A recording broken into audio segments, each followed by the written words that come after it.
ओम शांति। 30 जून 2025 बाबा के महावाक्य। मीठे बच्चे, बाप आए हैं तुम्हें ज्ञान से शुद्ध खुशबूदार फूल बनाने। तुम्हें कांटा नहीं बनना है, कांटों को इस सभा में नहीं लाना है। प्रश्न: जो बच्चे याद की यात्रा में मेहनत करते हैं, उनकी निशानी क्या होगी? उत्तर: याद की मेहनत करने वाले बच्चे बहुत खुशी में रहेंगे। बुद्धि में रहेगा कि अभी हम वापस लौट रहे हैं, फिर हमें खुशबूदार फूलों के बगीचे में जाना है। तुम याद की यात्रा से खुशबूदार बनते हो और दूसरों को भी बनाते हो। ओम शांति। बागवान भी बैठा है, माली भी है, फूल भी है। यह नई बात है ना? कोई नया अगर सुने तो कहेंगे, यह क्या कहते हैं? बागवान, फूल आदि यह क्या है? ऐसी बातें तो कभी शास्त्रों में सुनी नहीं। तुम बच्चे जानते हो, याद भी करते हैं बागवान खेवैया को। अब यहाँ आए हैं, यहाँ से पार ले जाने। बाप कहते हैं, याद की यात्रा पर रहना है। अपने को आपे ही देखो, हम कितना दूर जा रहे हैं, कितना अपनी सतो प्रधान अवस्था तक पहुंचे हैं। जितना सतो प्रधान अवस्था होती जाएगी तो समझेंगे अभी हम लौट रहे हैं। कहाँ तक हम पहुंचे हैं? सारा मदार याद की यात्रा पर है। खुशी भी चढ़ी रहेगी। जो जितनी जितनी मेहनत करते हैं, उतना उनमें खुशी आएगी। जैसे इम्तिहान के दिन होते हैं तो स्टूडेंट समझ जाते हैं ना, हम कहाँ तक पास होंगे। यहाँ भी ऐसे है। हर एक बच्चा अपने को जानते हैं कि कहाँ तक हम खुशबूदार फूल बने हैं, कितना खुशबूदार फिर औरों को बनाते हैं। यह गाया भी जाता है, कांटों का जंगल, वह है फूलों का बगीचा। मुसलमान लोग भी कहते हैं गार्डन ऑफ अल्लाह। समझते हैं वहाँ एक बगीचा है, वहाँ जो जाता है उनको खुदा फूल देते हैं। मन में जो कामना होती है वह पूरी करते हैं। बाकी ऐसे तो नहीं कोई फूल उठा कर देते हैं। जैसा जिसकी बुद्धि है वह साक्षात्कार हो जाता है। यहाँ साक्षात्कार पर कुछ भी है नहीं। भक्ति मार्ग में तो साक्षात्कार के लिए गला भी काट देते हैं। मीरा को साक्षात्कार हुआ, उनका कितना मान है। वह है भक्ति मार्ग। भक्ति को आधा कल्प चलना ही है, ज्ञान है ही नहीं। वेदों आदि का बहुत मान है। कहते हैं वेद तो हमारे प्राण हैं। अभी तुम जानते हो यह वेद शास्त्र आदि सब हैं भक्ति मार्ग के लिए। भक्ति का कितना बड़ा विस्तार है, बड़ा झाड़ है। ज्ञान है बीज। अभी ज्ञान से तुम कितने शुद्ध होते हो, खुशबूदार बनते हो। यह तुम्हारा बगीचा है। यहाँ कांटा किसी को भी नहीं कहेंगे, क्योंकि यहाँ विकार में कोई जाते नहीं। तो कहेंगे इस बगीचे में एक भी कांटा नहीं। कांटा है कलयुग में, अभी है पुरुषोत्तम संगम युग। इसमें कांटा कहाँ से आया? अगर कोई कांटा बैठा है तो अपने को ही नुकसान पहुंचाते हैं, क्योंकि यह इंद्रप्रस्थ है ना। इसमें ज्ञान परिया बैठी है, ज्ञान डांस करने वाली परिया है। मुख्य मुख्य के नाम पुखराज परी, नीलम परी आदि आदि पड़े हैं। वही फिर नवरत्न गाए जाते हैं। परंतु यह कौन थे, यह किसको भी पता नहीं।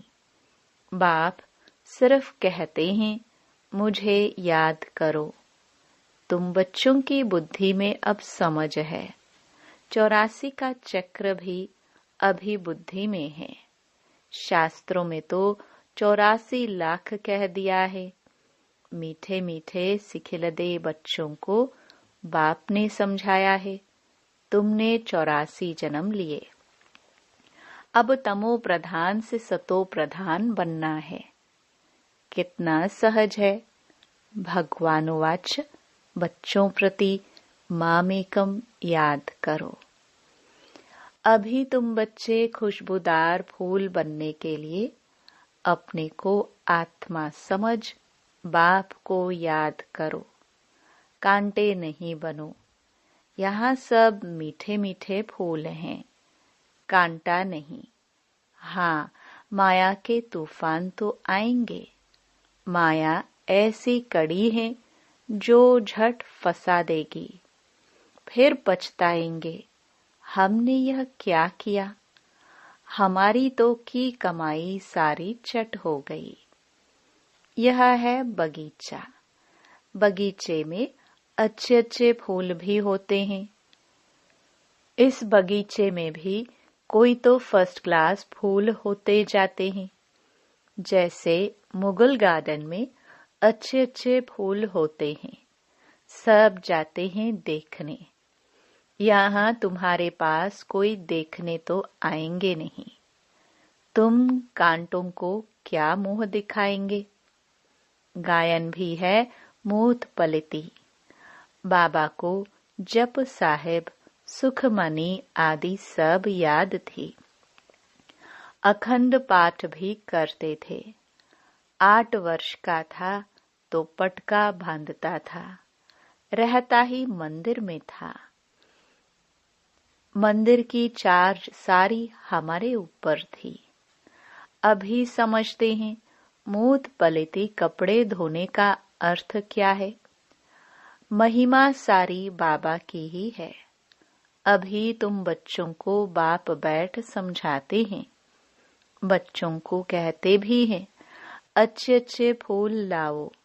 जो अच्छे अच्छे फूल लाएंगे वह अच्छा फूल माना जाएगा। सभी कहते हैं, हम श्री लक्ष्मी नारायण बनेंगे, तो गोया गुलाब के फूल हो गए। बाप कहते हैं, अच्छा तुम बच्चों के मुख में गुलाब। अब पुरुषार्थ कर सदा गुलाब बनो। ढेर के ढेर बच्चे हैं, प्रजा तो बहुत बन रहे हैं। वहाँ है ही राजा रानी और प्रजा। सतयुग में वजीर होता ही नहीं, क्योंकि राजा में ही पावर रहती है। वजीर आदि से राय लेने की दरकार नहीं रहती। नहीं तो राय देने वाला बड़ा हो जाए। वहाँ भगवान भगवती को राय की दरकार नहीं। वजीर आदि सब होते हैं जब पतित होते हैं। भारत की ही बात है, और कोई खंड नहीं जहाँ राजाए राजाओं को माथा टेकते हो। यहाँ ही दिखाया जाता है, ज्ञान मार्ग में पूज्य, अज्ञान मार्ग में पुजारी। वह डबल ताज, वह सिंगल ताज।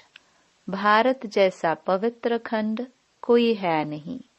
पैराडाइज बहिश्त था, तुम उसके लिए ही पढ़ते हो। अभी तुमको फूल बनना है। बागवान आया है, माली भी है। माली नंबरवार होते हैं। बच्चे भी समझते हैं यह बगीचा है, इसमें कांटे नहीं, कांटे दुख देते हैं।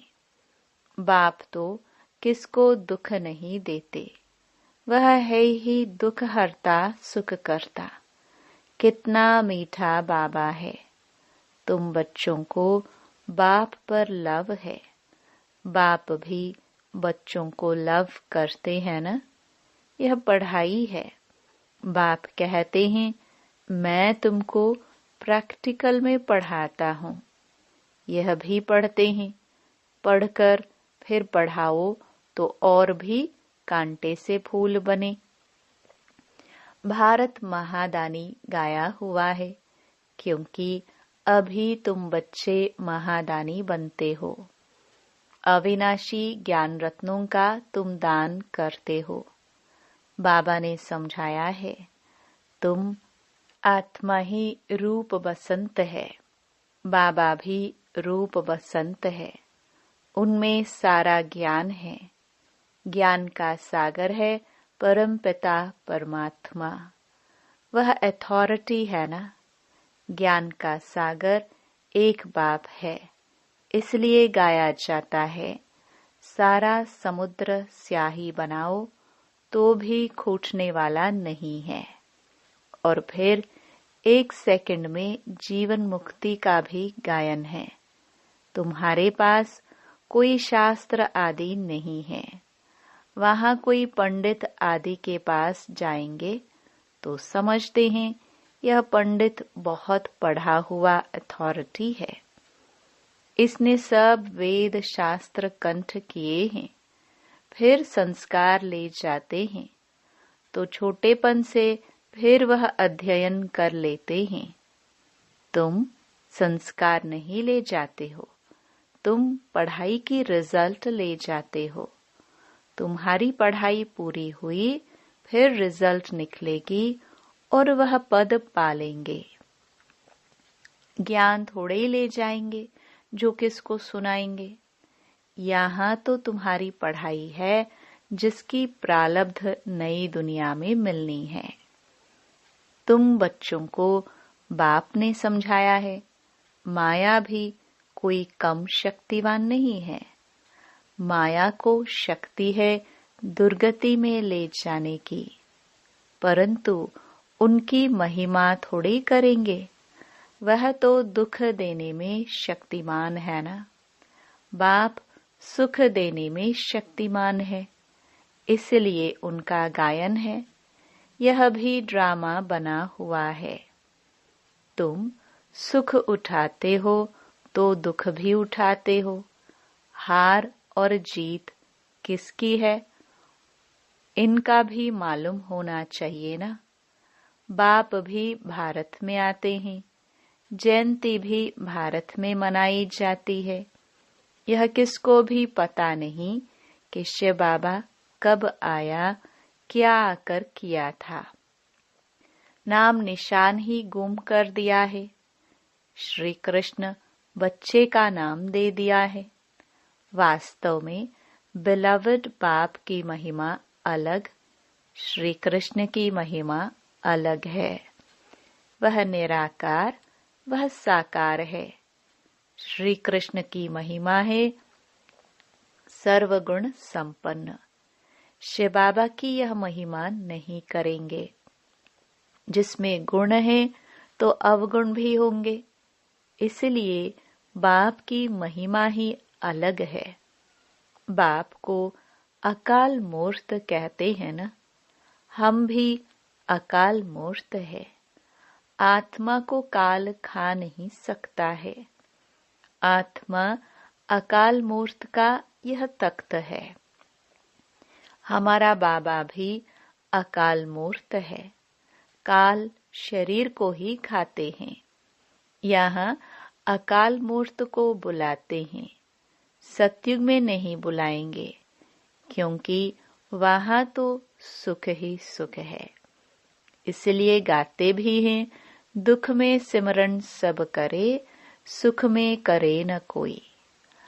अभी रावण राज्य में कितना दुख है।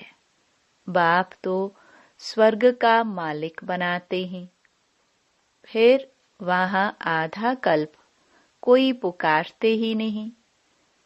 जैसे लौकिक बाप बच्चों को श्रृंगार कर वर्षा दे, खुद वानप्रस्थ अवस्था लेते हैं।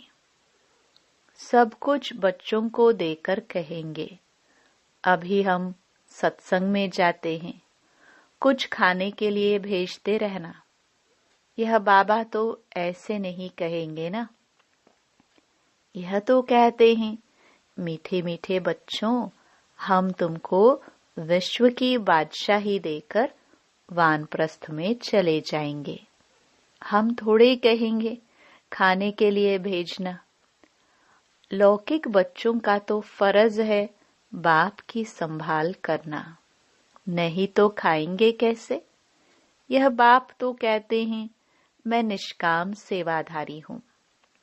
मनुष्य कोई निष्काम हो न सके, भूख मर जाए, हम थोड़े ही भूख मरेंगे। हम तो अभोक्ता है। तुम बच्चों को विश्व की बादशाही देकर हम जाए विश्राम करते हैं, फिर हमारा पाठ बंद हो जाता, फिर भक्ति मार्ग में शुरू होता है। यह अनादि ड्रामा बना हुआ है, जो रोज बाप बैठ समझाते हैं। वास्तव में तुम्हारा पाठ सबसे जास्ती है, तो इजाफा भी तुमको मिलना चाहिए। मैं आराम करता हूँ, तो तुम फिर ब्रह्मांड के भी मालिक, विश्व के भी मालिक बनते हो। तुम्हारा नाम बड़ा होता है। यह ड्रामा का राज भी तुम जानते हो। तुम हो ज्ञान के फूल, दुनिया में एक भी नहीं।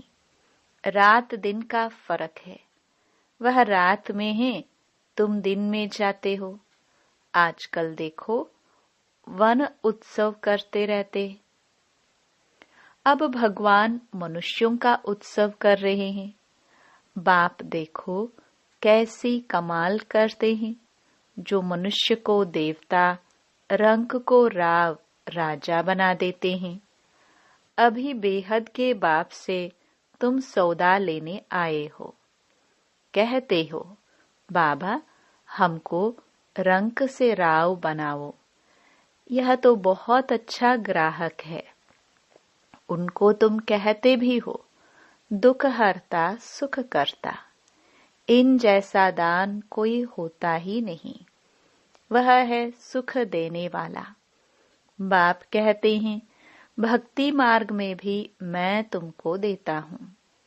यह ड्रामा में नोंद है, साक्षात्कार आदि की। अब बाप बैठ समझाते हैं, मैं क्या क्या करता हूँ। आगे चलकर समझाते रहेंगे। आखिरी अंत में तुम नंबरवार कर्मातीत अवस्था को पाएंगे। यह सब ड्रामा में नोंद है, फिर भी पुरुषार्थ कराया जाता है। बाप को याद करो। बरोबर यह महाभारत लड़ाई भी है। सब खत्म हो जाएंगे, बाकी भारतवासी ही रहेंगे। फिर तुम विश्व पर राज्य करते हो। अभी बाप तुमको पढ़ाने आए हैं। वही ज्ञान सागर है। यह भी खेल है, इसमें मूंझने की बात ही नहीं। माया तूफान में लाएगी। बाप समझाते हैं, इनसे डरो नहीं। बहुत गंदे गंदे संकल्प आएंगे, वह भी तब जब बाबा की गोद लेंगे। जब तक गोद ही नहीं ली है, तो माया इतनी नहीं लड़ेगी। गोद लेने के बाद ही तूफान लगते हैं। इसलिए बाप कहते हैं, गोद भी संभाल कर लेनी चाहिए। कमजोर है तो फिर प्रजा में आ जाएंगे। राजाई पद पाना तो अच्छा है, नहीं तो दास दासिया बनना पड़ेगा। यह सूर्यवंशी चंद्रवंशी राजधानी स्थापन हो रही है। अच्छा, मीठे मीठे से खिलदे बच्चों प्रति माता पिता बाप दादा का याद प्यार और गुड मॉर्निंग। रूहानी बाप की रूहानी बच्चों को नमस्ते। धारणा के लिए मुख्य सार। पहला, रूप बसंत बन अविनाशी ज्ञान रत्नों का दान कर महादानी बनना है। जो पढ़ाई पढ़ते हो वह दूसरों को भी पढ़ानी है। दूसरा, किसी भी बात में मूंझना व डरना नहीं है। अपनी संभाल करनी है। अपने आप से पूछना है कि मैं किस प्रकार का फूल हूं, मेरे में कोई बदबू तो नहीं है। वरदान, दृढ़ संकल्प द्वारा कमजोरियों रूपी कलयुगी पर्वत को समाप्त करने वाले समर्थी स्वरूप भव। दिल शिकस्त होना, किसी भी संस्कार व परिस्थिति के वशीभूत होना, व्यक्ति व वैभवों के तरफ आकर्षित होना, इन सब कमजोरियों रूपी कलयुगी पर्वत को दृढ़ संकल्प की अंगुली देकर सदा काल के लिए समाप्त करो, अर्थात विजयी बनो। विजय हमारे गले की माला है। सदा इस स्मृति से समर्थी स्वरूप बनो। यही स्नेह का रिटर्न है। जैसे साकार बाप ने स्थिति का स्तंभ बनकर दिखाया, ऐसे फॉलो फादर कर सर्व गुणों के स्तंभ बनो। स्लोगन, साधन सेवाओं के लिए है, आराम पसंद बनने के लिए नहीं। अव्यक्त इशारे, आत्मिक स्थिति में रहने का अभ्यास करो, अंतर्मुखी बनो। जैसे एटम बॉम्ब एक स्थान पर छोड़ने से चारों ओर उसके अंश फैल जाते हैं, वह एटम बॉम्ब है और यह आत्मिक बॉम्ब है। इसका प्रभाव अनेक आत्माओं को आकर्षित करेगा और सहज ही प्रजा की वृद्धि हो जाएगी। इसलिए संगठित रूप में आत्मिक स्वरूप के अभ्यास को बढ़ाओ। स्मृति स्वरूप बनो तो वायुमंडल पावरफुल हो जाएगा। ओम शांति।